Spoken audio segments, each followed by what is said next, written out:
Eh bien, bonjour à tous. Aujourd'hui, petite et énième vidéo sur Bleach et son univers, sur les Bankai, j'ai envie de vous dire, sur les Bankai et les contraintes des Bankai les plus puissants en tout cas, puisque forcément, quand ils ont un haut level, il faut des faiblesses en conséquence. Ça, Tite-Kubo, il a très bien compris. Il leur a dit, ok, vous avez un Bankai et un pouvoir puissant. Mais moi, je vais vous mettre quelques faiblesses. Est-ce qu'il y a moyen d'y remédier? Ça, je vais voir aussi avec vous. Allons-y tout de suite, ne perdons pas une seconde de plus. C'est parti. Alors, petite précision aussi, il y a les Bankai qui sont contraignants pour les alliés, qui sont pas utilisables en tout cas quand il y a des alliés à proximité, et il y a parfois des contre-coups pour les utilisateurs eux-mêmes. Et parfois, il y a même les deux. Ça, c'est l'option la moins viable, bien sûr, et ça arrive quelquefois, ça arrive, mais voyons ça plus précisément ensemble pour, en tout cas, les Bankai dont je vais parler. Bankai Zanka no Tachi. Et plus spécifiquement sa technique Zanjitsu Gokui, donc de Yamamoto. On rappelle que c'est donc une technique de son Bankai qui permet en fait de s'envelopper d'une sorte de fourrure, de flamme, et qui brûle à une température supérieure à 15 millions de degrés. Alors c'est largement supérieur à la température du soleil, en tout cas de sa surface, parce que c'est qu'à 5500 degrés, donc pour vous donner une idée, c'est 3000 fois plus que le soleil, du coup, que la surface. Alors par conséquent, bien sûr, c'est impossible d'approcher Yamamoto à ce moment-là, et même ceux qui sont autour, toutes les personnes qui sont autour, que ce soit ses alliés comme ses ennemis, ressentent l'effet de la chaleur, puisqu'aussi ils perdent de l'humidité.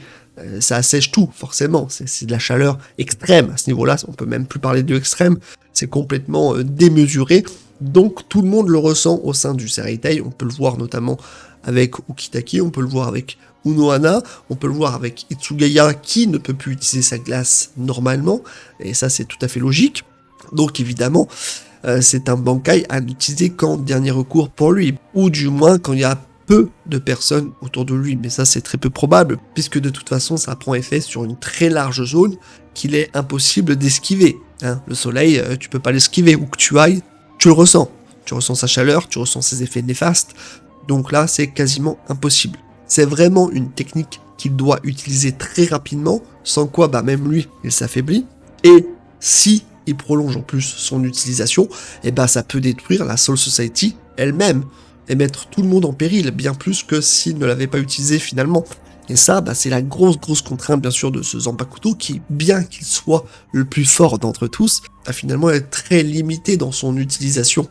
Il peut pas l'utiliser autant que Byakuya l'utilise, il peut pas l'utiliser autant que Itsugaya l'utilise, et c'est la différence entre les gros Bankai et les petits. Faut bien faire la nuance entre tout ça.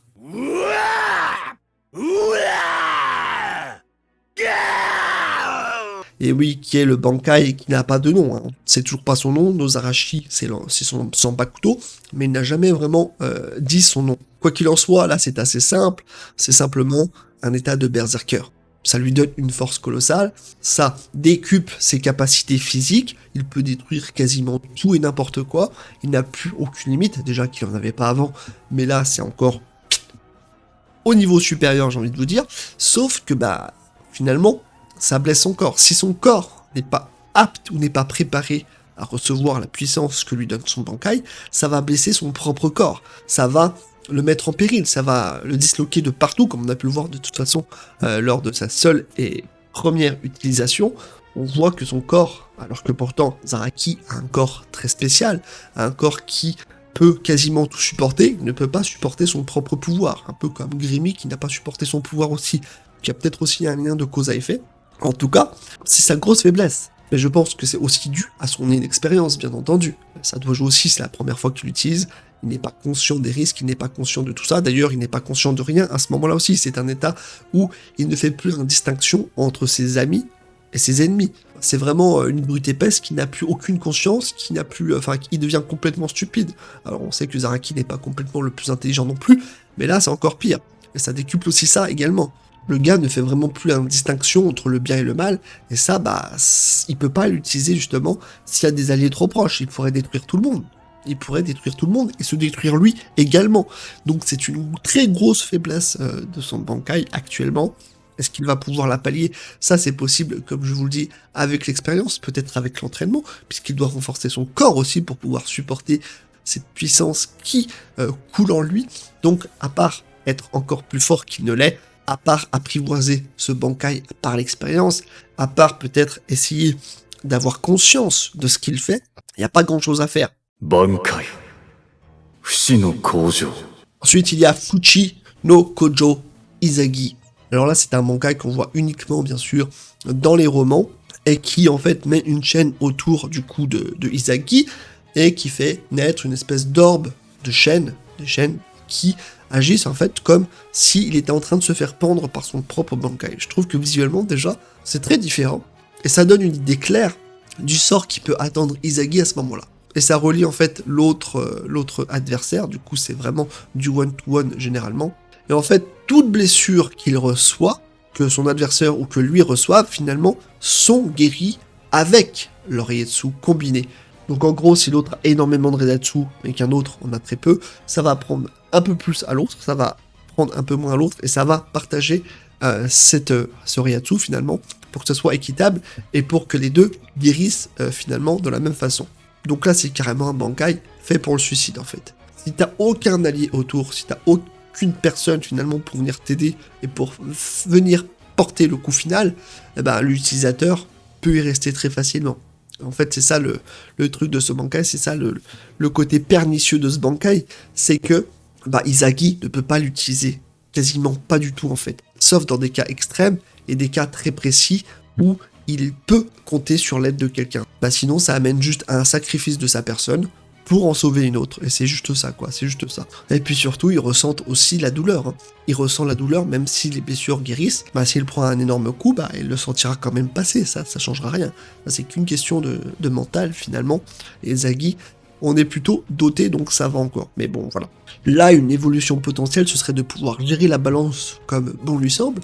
En tout cas, d'avoir un contrôle un peu plus précis sur ce qu'il donne et sur ce qu'il reçoit en tant que blessure, et avoir une espèce de jauge en fait, une jauge qui lui permet de savoir à quel moment ça devient critique, à quel moment il va devoir être un peu plus prudent, et avoir une vision globale en fait de ce qui se passe avec son propre corps, avec le corps de l'autre. Peut-être que ça pourrait l'aider davantage pour la suite. De toute façon, il y aura forcément une évolution. Tous les Bankai peuvent évoluer, on a pu le voir, donc il n'y a pas de raison qu'ils ne puissent pas évoluer. Donc il y a certainement un moyen pour que ce Bankai soit moins néfaste pour celui qui l'utilise, donc pour Izaki, mais j'avoue que c'est très difficile là à voir et à percevoir. Donc si vous avez une idée pour rendre ce Bankai plus intéressant à utiliser, n'hésitez pas à le dire. Bankai Sakashima Yokoshima Happo Fusangari.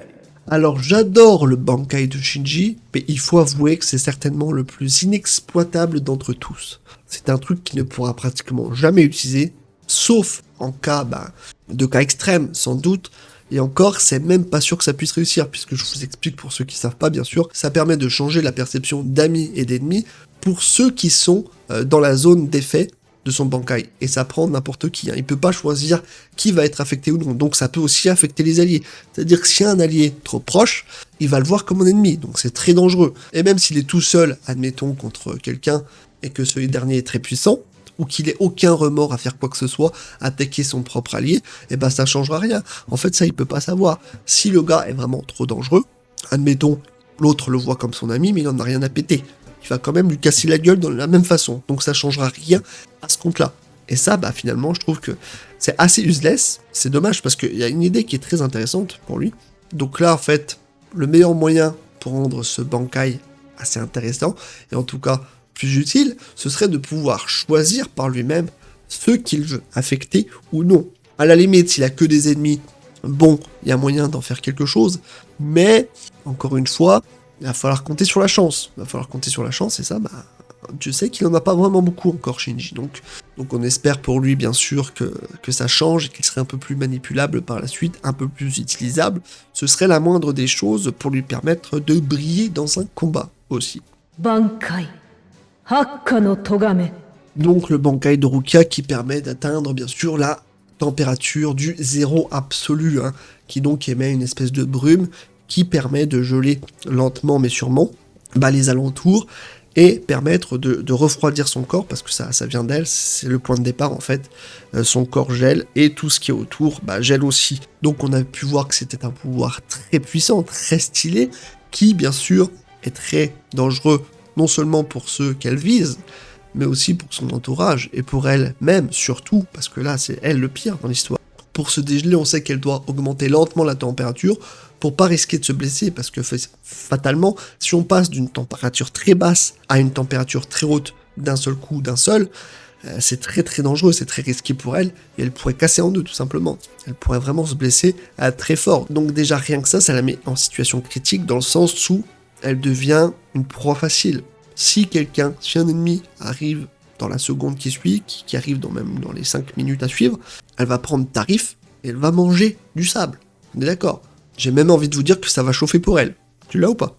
Ensuite, c'est aussi dû à son inexpérience, bien sûr, parce qu'elle le contrôle depuis peu, mais elle a un manque de maîtrise de son Bankai. Elle ne sait pas encore l'utiliser à son plein potentiel, ce qui fait qu'elle n'a pas forcément les codes pour pouvoir lui résister, pour pouvoir être en adéquation avec lui. Et la moindre erreur pourrait donc la tuer elle plutôt que son ennemi. Donc c'est quelque chose qu'elle doit faire très très lentement et avec beaucoup de parcimonie aussi. Ça c'est pas évident. Bankai. Katen Kyokotsu Karamatsu Shinju. Alors je vais pas rentrer dans les détails pour ce Bankai, parce qu'il y a quand même 4 actes même. C'est un peu une histoire qu'il raconte et qui fait que les deux subissent le même sort finalement.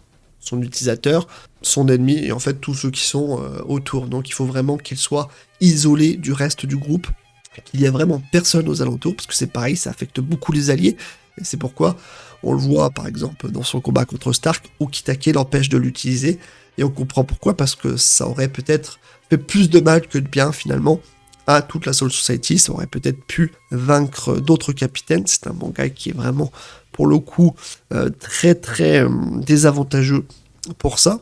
Et ça c'est pareil, c'est un Bankai finalement qui a très peu d'utilisation, elle ne peut pas l'utiliser dans beaucoup de recours, mais c'est surtout pour ne pas affecter les autres, hein. C'est surtout son gros défaut. Donc écoutez, voilà, j'ai fait le tour des Bankai, hein, les plus puissants qui avaient des contraintes. Certains sont aussi puissants, mais ont moins de contraintes. Je pense notamment à celui de Urara, qui n'a pas autant de contraintes, à part finalement un effet de zone qui est moindre. Et si on en sort, bien sûr. Mais à part ça, il n'y en a pas vraiment. En tout cas, pas pour les autres et pas pour lui-même en tant que tel. C'est peut-être le Bankai le mieux maîtrisé à l'heure actuelle. Le rapport contrainte-puissance est moindre par rapport à d'autres. N'hésitez pas à me dire votre avis, bien sûr, dans les commentaires. N'hésitez pas à faire comme d'habitude. Puis on se retrouve à très bientôt pour une prochaine vidéo, bien entendu. À la prochaine.